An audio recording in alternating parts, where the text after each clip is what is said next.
What is good, YouTube? Warstu here with a video in the comic book movie world. So if you're new to the channel, we do Marvel, DC and pop culture based videos, including video games all week long. If that's the kind of channel you want, make sure to subscribe and also check out warstu.com at the 100,000 subscriber mark.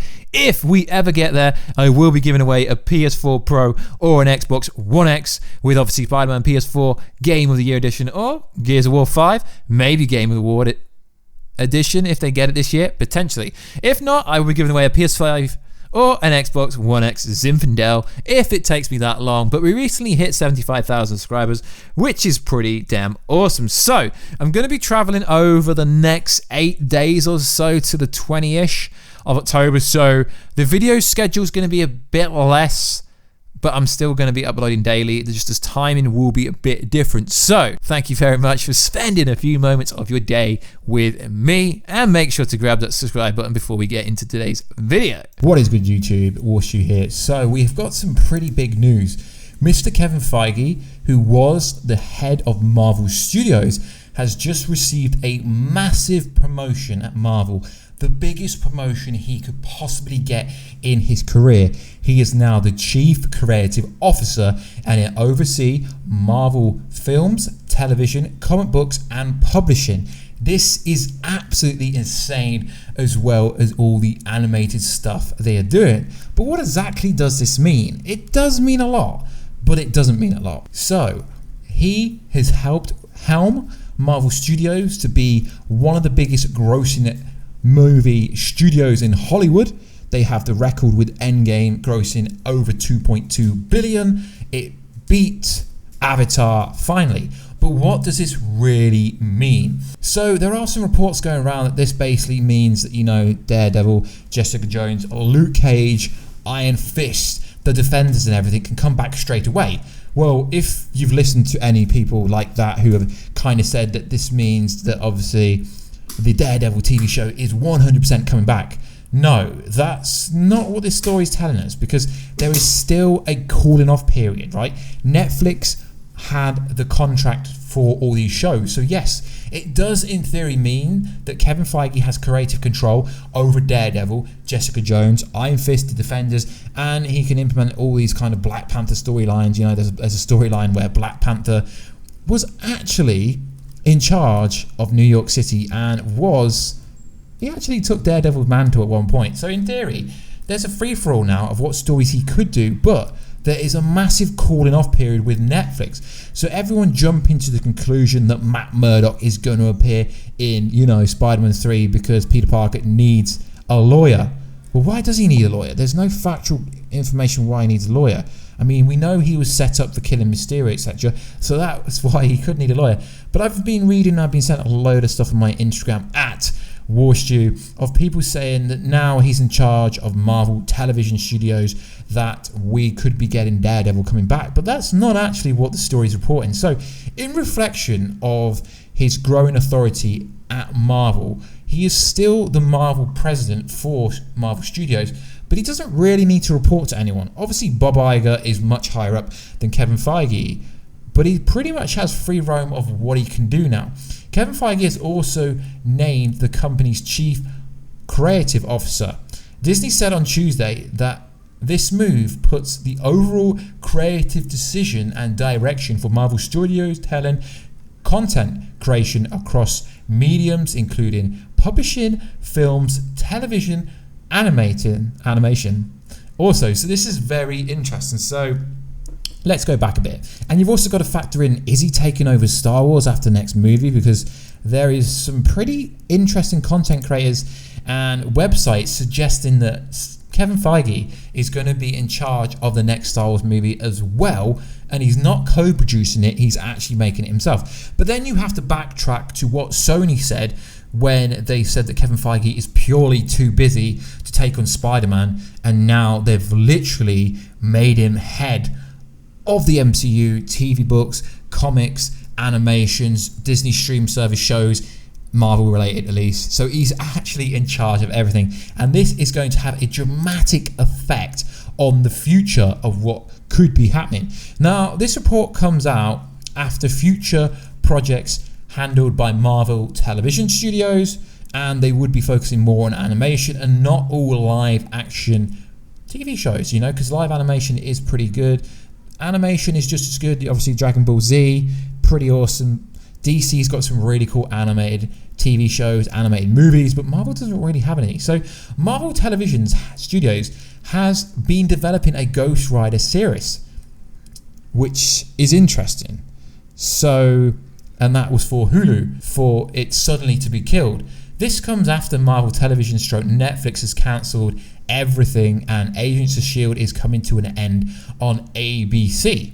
It seems like Disney is looking toward its future in making live action television shows. Projects will be a hard canon to the MCU and not just adjacency, as previous shows only had a one-sided connection. But what do I mean by that? Well, you know, Daredevil, Luke Cage, etc., they were always said to be canon to the MCU, but there was never any crossover. So what it means now is Marvel movies, the animation stuff, the Disney streaming shows, comic books, everything could cross over. And also on this website, what I'm reading, Feige is reportedly getting involved in Star Wars franchise, and he's producing and developing a feature film alongside Kathleen Kennedy. Although I'm hearing from other sources that he's actually taken over Star Wars as well. So it's going to be very interesting to see how Kevin Feige does handle everything going forward, because as great as Kevin Feige is, I have to give him props. He is a magician. Can one person really produce everything Marvel makes without having any assistance and help? No. So as much credit as you have to give Kevin Feige, he's got a lot of people under him working just as hard. But obviously he cannot give credit. Obviously there will be credits in all these projects. He cannot let everyone else take control of what he does, in the sense of he gets a help from a lot of people, but he's not going to put their name under everything. So what I'm saying is Kevin Feige a magician? Because it's really interesting how this will, in theory, change the landslide of Marvel going forward, because we didn't have everything canon to the MCU. Obviously, we know the Disney streaming shows are already canon, but if we can get Daredevil back, I'd love Charlie Cox to come back as Daredevil. That would be freaking fantastic. I went to see him in London a few months back. Tom Hiddleston, who plays Loki's there. Charlie Cox is a great actor. I'd love to see him come back. It just means that he's got the control in order, if he wanted to rehire these people, to say, cool bro, come, rehire them. But is he really going to do that? You have to factor in the X-Men.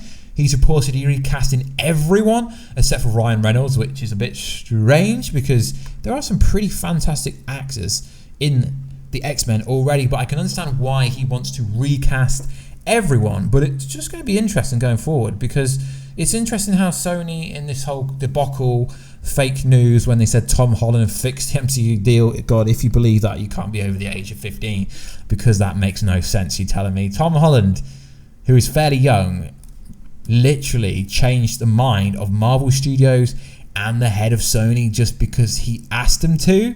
Really? Bob Iger, one of the most powerful people in Hollywood, the head of Sony, very powerful in his own respect, and you're telling me an actor, Tom Holland, overturned what they wanted to do? No.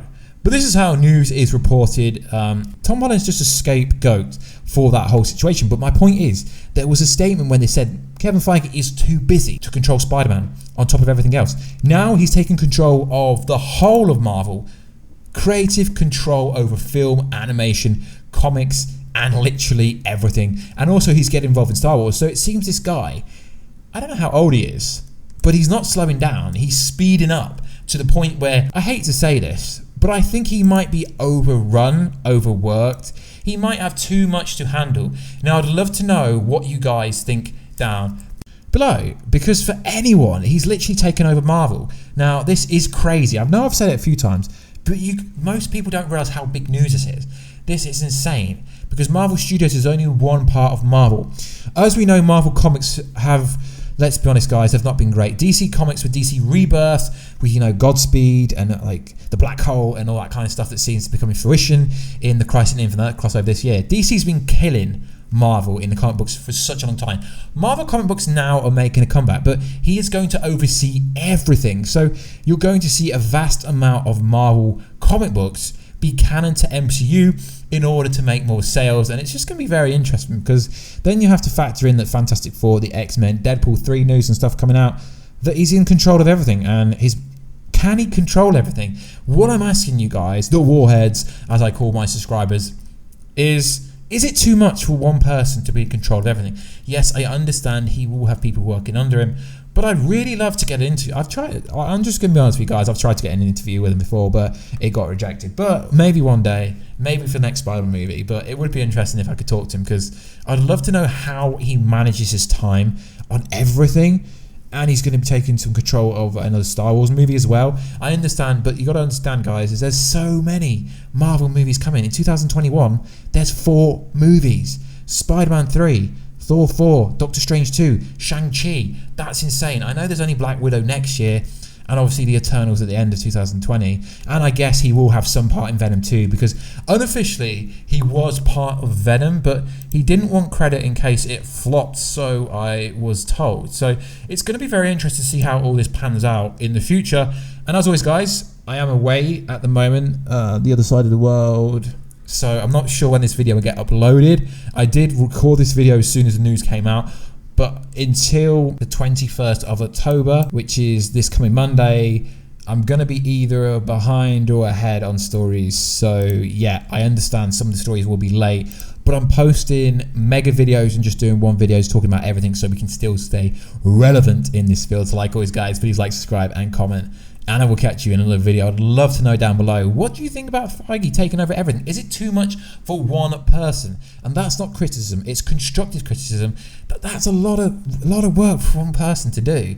And also, guys, if you could check out Warstu.com, that would be insane. So like always, guys, I will catch you in another video very soon. And also, guys, I'm recording with the same mic, the Rode NTS, but it sounds a bit different to me. Maybe it's the room I'm recording in, but I'm trying to do the best to make the audio sound as good as it normally does, because you guys seem to think the audio sounds pretty decent normally. So like always, guys, I will catch you in another video very soon. Catch you later.